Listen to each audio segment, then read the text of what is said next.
ನಮಸ್ಕಾರ ಸ್ನೇಹಿತರೆ, ಇದು ಅರಿವು ಕನ್ನಡ ಅಕಾಡೆಮಿ. ಈ ನಮ್ಮ ತರಗತಿಗಳು ಇಷ್ಟವಾಗುತ್ತಿದ್ದರೆ ಸಬ್ಸ್ಕ್ರೈಬ್ ಮಾಡಿ, ಲೈಕ್ ಮಾಡಿ ಮತ್ತು ಕಮೆಂಟ್ ಮಾಡಿ. ಬನ್ನಿ ತರಗತಿಯನ್ನು ಶುರು ಮಾಡೋಣ. ಇವತ್ತಿನ ತರಗತಿಯಲ್ಲಿ ನಾವು ಭಾರತೀಯ ರಾಷ್ಟ್ರೀಯ ಕಾಂಗ್ರೆಸ್ ಇತಿಹಾಸದ ಪ್ರಮುಖ ವಿಶ್ಲೇಷಣಾತ್ಮಕ ಬಹು ಆಯ್ಕೆ ಪ್ರಶ್ನೆಗಳನ್ನು ನೋಡೋಣ. ಇದು ಭಾಗ 1 ಆಗಿರುತ್ತದೆ. ಭಾಗ 1: ಕಾಂಗ್ರೆಸ್ ಸ್ಥಾಪನೆ ಮತ್ತು ಮಂದಗಾಮಿಗಳ ಯುಗ 1885 1905. ಭಾರತೀಯ ರಾಷ್ಟ್ರೀಯ ಕಾಂಗ್ರೆಸ್ ಯಾವ ವರ್ಷದಲ್ಲಿ ಸ್ಥಾಪನೆಯಾಯಿತು? ಮೊದಲನೇ ಕ್ವಶನ್, ಭಾರತೀಯ ರಾಷ್ಟ್ರೀಯ ಕಾಂಗ್ರೆಸ್ ಯಾವ ವರ್ಷದಲ್ಲಿ ಸ್ಥಾಪನೆಯಾಯಿತು? ಇದಕ್ಕೆ ಸರಿಯಾದ ಉತ್ತರ 1885. ಬನ್ನಿ ಇದರ ವಿಶೇಷತೆಯನ್ನು ತಿಳಿಯೋಣ. ಭಾರತೀಯ ರಾಷ್ಟ್ರೀಯ ಕಾಂಗ್ರೆಸ್ ಅನ್ನು ಡಿಸೆಂಬರ್ 28, 1885 ಸ್ಥಾಪಿಸಲಾಯಿತು.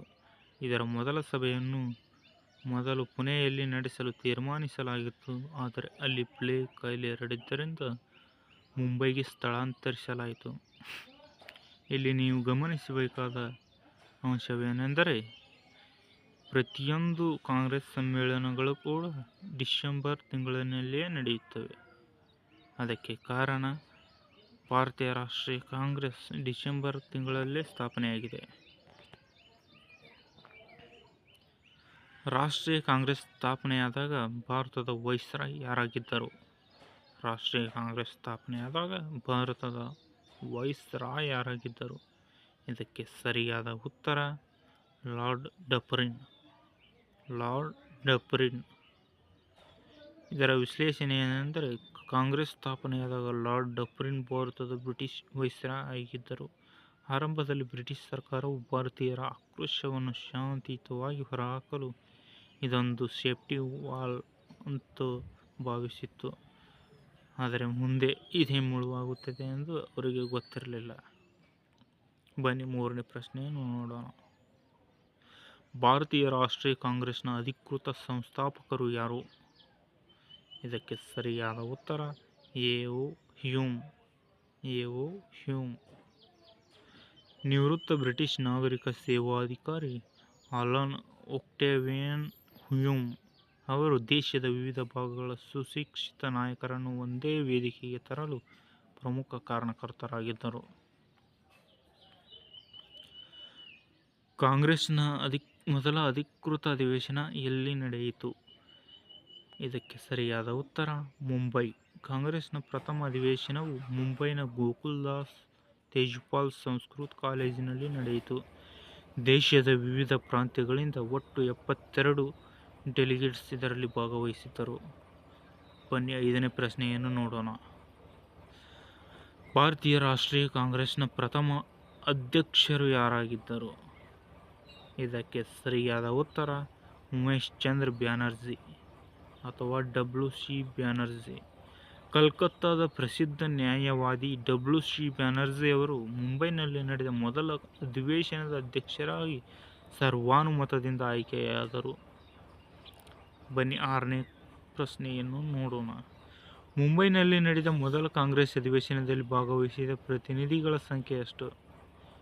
ಇದು ಈಗಾಗಲೇ ನಾನು ಹೇಳಿದಂತೆ ಮೊದಲ ಸಭೆಯಲ್ಲೇ ಕೇವಲ 72 ಜನ ಸುಶಿಕ್ಷಿತ ಭಾರತೀಯರು, ವಕೀಲರು ಮತ್ತು ಪತ್ರಕರ್ತರು ಭಾಗವಹಿಸಿದ್ದರು.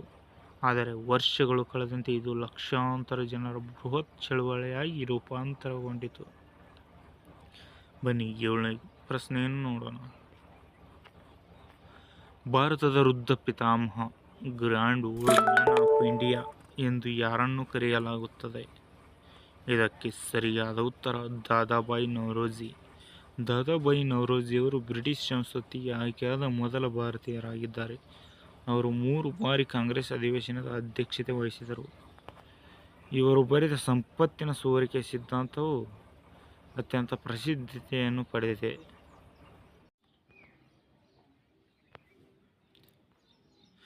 ಬ್ರಿಟಿಷರ ಆರ್ಥಿಕ ಶೋಷಣೆಯನ್ನು ಖಂಡಿಸಿ ಸಂಪತ್ತಿನ ಸೋರಿಕೆ ಸಿದ್ಧಾಂತ ಟ್ರೈನ್ ಥಿಯರಿ ಮಂಡಿಸಿದವರು ಯಾರು?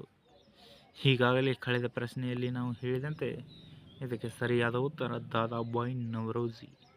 ನವರೋಜಿ ಅವರು ತಮ್ಮ poverty and an British rule in India ಪುಸ್ತಕದಲ್ಲಿ ಬ್ರಿಟಿಷರು ಭಾರತದ ಹಣ ಮತ್ತು ಸಂಪತ್ತನ್ನು ವ್ಯವಸ್ಥಿತವಾಗಿ ಇಂಗ್ಲೆಂಡಿಗೆ ಹೇಗೆ ಸಾಗಿಸುತ್ತಿದ್ದರು ಎಂಬ ಅಂಕಿಅಂಶಗಳ ಸಮೇತ ಪ್ರಥಮ ಬಾರಿಗೆ ಸಾಬೀತುಪಡಿಸಿದರು.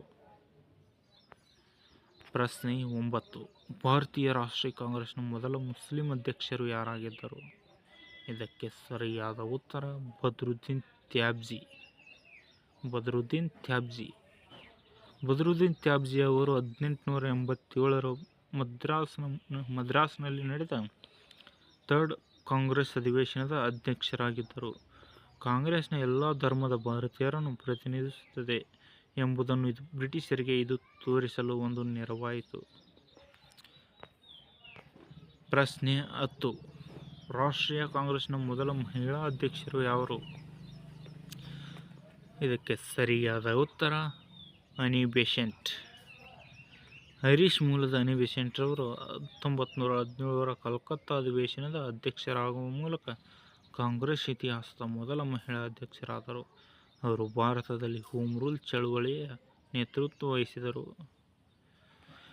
ರಾಷ್ಟ್ರೀಯ ಕಾಂಗ್ರೆಸ್ನ ಮೊದಲ ಮಹಿಳಾ ಅಧ್ಯಕ್ಷರು ಅನಿ ಬೆಸೆಂಟರಾದರೆ, ರಾಷ್ಟ್ರೀಯ ಕಾಂಗ್ರೆಸ್ನ ಮೊದಲ ಭಾರತೀಯ ಮಹಿಳಾ ಅಧ್ಯಕ್ಷರು ಯಾರೆಂದು ಕಮೆಂಟ್ನಲ್ಲಿ ತಿಳಿಸಿ. ಧನ್ಯವಾದಗಳು. ಮುಂದಿನ ಭಾಗದಲ್ಲಿ ಮತ್ತೆ ಸಿಗೋಣ.